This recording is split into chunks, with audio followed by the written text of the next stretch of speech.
నమస్తే ఫ్రెండ్స్, సిరి క్రిస్టల్స్ నుంచి మీ ప్రశ్నలకు మా సమాధానం అనే రెండు వీడియోలు చేయడం జరిగింది.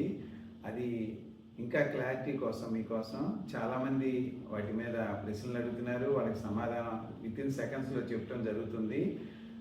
ముఖ్యంగా చాలామంది ఏ క్వశ్చన్స్ అడుగుతున్నారంటే, మా పిల్లలు విదేశాలకు వెళ్ళడానికి ఏ గ్రహం అడ్డం పడుతుంది, దానికి మేము ఏ పరిష్కారం చేసుకోవాలి, లేదా మా ఇంట్లో వాస్తు ప్రాబ్లం ఎటువైపున ఉంది, వాటికి ఏ పరిష్కారం చేసుకోవాలి, అలాగే మేము ఫలానా వ్యక్తితో వివాహం చేసుకోవచ్చా, ఆ వ్యక్తితో వివాహం చేసుకుంటే మా ఫ్యూచర్ ఎలా ఉంటుంది, మేమిద్దరం హ్యాపీగా జీవనం సాగించగలమా ఎలాంటి ఇబ్బందులు లేకుండా, లేదు మేము అతనితో మ్యారేజ్ చేసుకోవాలంటే ఏ గ్రహం అడ్డం పడుతుంది, అలాగే మాకు కుజ దోషం ఉందా, నాగ దోషం ఉందా, ఇలాంటి క్వశ్చన్స్ చాలామంది అడుగుతున్నారు. అలాగే ఇంకా మీరు ఎలాంటి క్వశ్చన్ అయినా కానీ మీరు అడిగితే ఆ క్వశ్చన్కి సరి అయిన సమాధానం వితిన్ సెకండ్స్లో మేము మరింత వివరంగా దానికి పరిష్కారం కూడా అక్కడే మీకు చెప్పడం జరుగుతుంది.